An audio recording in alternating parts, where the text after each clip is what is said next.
بسم اللہ الرحمن الرحیم الحمد للہ رب العالمین وصلی اللہ علی محمد وآلہ الطاہرین ولعنۃ اللہ علی اعدائہم اجمعین۔ موضوع گفتگو نماز عید الفطر و نماز عید قرباں۔ نماز عید الفطر و نماز عید قرباں جس وقت امام ظاہری زندگی گزار رہے ہوں اس وقت یہ نماز واجب ہے، اور جب وہ غیبت کے زمانے میں ہوں تو اس وقت یہ نماز مستحب ہے، البتہ یہ ان مستحب نمازوں میں سے ہے کہ جو جماعت کے ساتھ پڑھی جا سکتی ہیں۔ غیبت کے زمانے میں یہ نماز مستحب ہے اور جماعت کے ساتھ پڑھی جا سکتی ہے، لیکن عام طور پہ تصور یہ ہے پبلک میں کہ شاید یہ نماز واجب ہے، لہذا ہر وہ شخص کہ جو بے شک سارے سال کوئی بھی نماز حتیٰ نماز جمعہ نہ بھی پڑھتا ہو لیکن وہ عید کی نماز بڑے اہتمام سے پڑھتا ہے، لہذا تقریباً تمام مساجد میں عید کی نماز کم سے کم 2 دفعہ اور بعض مساجد میں تو 3 دفعہ ہوتی ہے۔ اور اس بات کا اندازہ لگایا جا سکتا ہے کہ اس علاقے میں جب ہر مسجد میں 2 نمازیں ہو رہی ہوں یا 3 نمازیں ہو رہی ہوں، کیونکہ اتنا مجمع ہے تو اس کے معنی یہ ہے کہ اتنی پبلک مومنین کی یہاں پر ہے کہ جو سارا سال کبھی بھی کسی بھی وقت مسجد میں حاضر نہیں ہوتی۔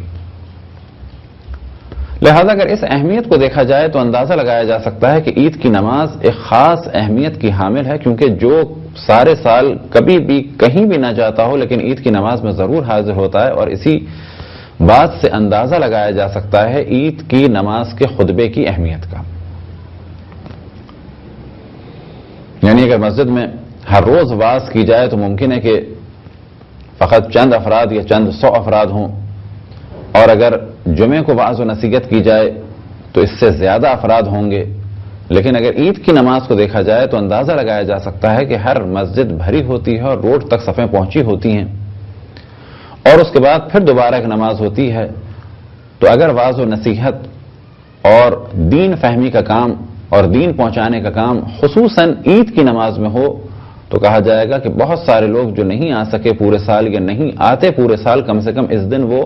دین سے آشنائی حاصل کر سکتے ہیں۔ اور شاید یہی وجہ ہے کہ دشمن کی جانب سے کہ جو بعض ہماری صفوں میں بھی داخل ہو چکے ہیں، عید کی نماز اور جمعے کی نماز کی مخالفت کی جا رہی ہے، اور یہ افراد کہ جو اس قسم کی باتیں کر رہے ہیں عام طور پر وہ افراد ہیں کہ جو دیگر مذاہب اسلامی سے کنورٹ ہو کے، البتہ وہ کنورٹ ہوئے نہیں ہیں، ظاہر یہ کیا گیا ہے کہ کنورٹ ہو گئے، انہیں مذہب اہل بیت میں داخل کیا گیا ہے، اور ان کی مجالس میں عام طور پر عید کی نماز اور جمعے کی نماز کی مخالفت نظر آتی ہے۔ وجہ کیا ہے کہ جہاں جہاں پبلک میں ایک چینج آیا ہے اس میں ایک بہت بڑا دخل ہے عید کی نماز اور جمعے کی نماز کا، اور اسی اعتبار سے کہا جا سکتا ہے کہ جمعے کی اور عید کی نماز میں سیاسی موضوعات کو بھی ڈسکس کیا جائے تو مسلمانوں کی بیداری کا سبب ہے، اور شاید یہی اہمیت ہے کہ بعض جگہ مساجد میں جو ٹرسٹی حضرات ہیں کہ خدا ان سب کی ہدایت فرمائے، تو بعض ٹرسٹیز، البتہ بعض سے مراد ایک اچھی بڑی تعداد، مخالفت کرتے ہیں اس امر کی کہ عید اور جمعے کی نماز میں سیاسی موضوعات کو ڈسکس نہ کیا جائے۔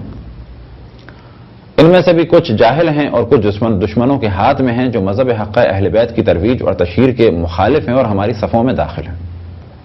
اس سے پہلے کہ چند مسائل بیان کیے جائیں، ایک خاص موضوع کی جانب توجہ دلائی جائے کہ کچھ جوہلا، اور ان جوہلا میں بھی ایک اچھی بڑی تعداد ہے ان افراد کی کہ جو اپنے آپ کو کنورٹڈ ظاہر کر رہے ہیں اور مذہب اہل بیت میں داخل ہوئے ہیں اور بدقسمتی سے ممبر امام حسین پر مسلط ہو چکے ہیں، وہ یہ نظریات پھیلا رہے ہیں کہ ہم عید نہیں مناتے، اور دلیل کے طور پہ یہ پیش کرتے ہیں کہ شہادت امام مولا امیر المؤمنین کے بعد ائمہ نے عید نہیں منائی،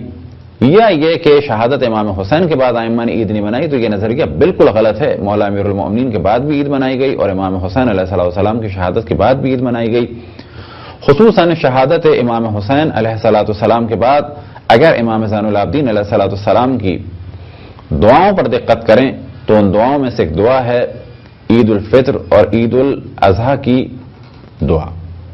اب اس سے اندازہ لگایا جا سکتا ہے کہ یہ دعا شہادت امام حسین کے بعد کی ہے، جب امام زین العابدین علیہ السلام عید الفطر اور عید الاضحیٰ کی دعا دیں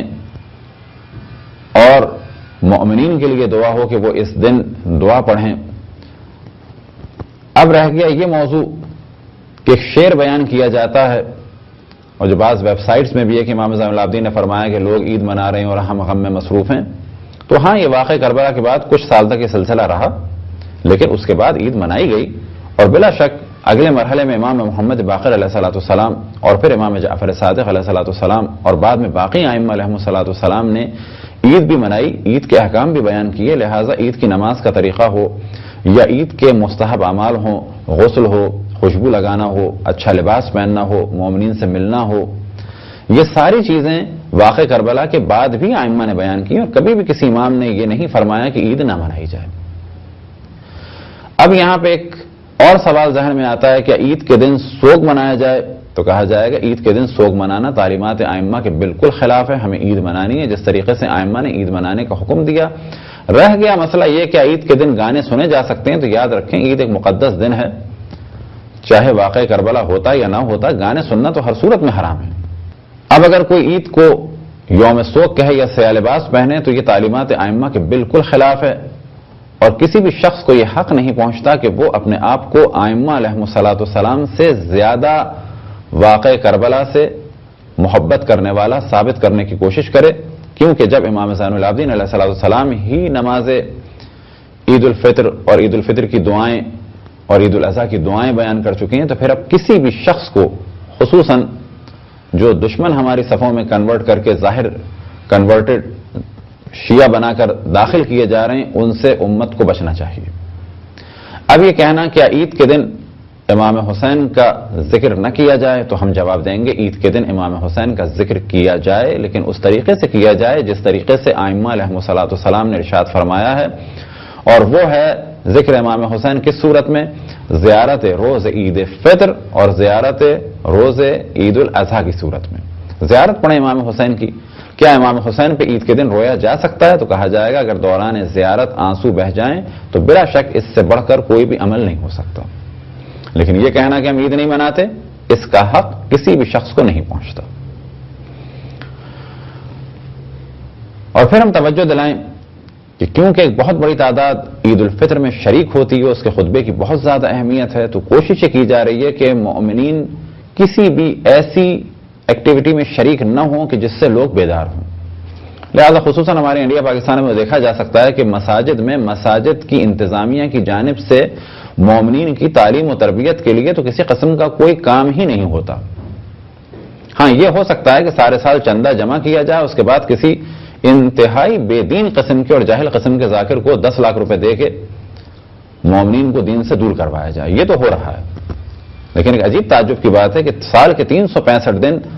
مساجد کی انتظامیہ کی جانب سے مساجد میں آنے والے مومنین اور مومنات کی تعلیم و تربیت کا ذرہ برابر اہتمام نہیں کیا جاتا، بلکہ بعض جگہ تو عالم یہ ہے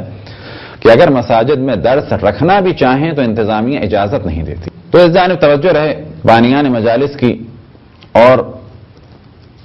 مساجد کی انتظامیہ کی کہ ان پر ایک ذمہ داری عائد ہوتی ہے ہدایت کے حوالے سے، اگر وہ ہدایت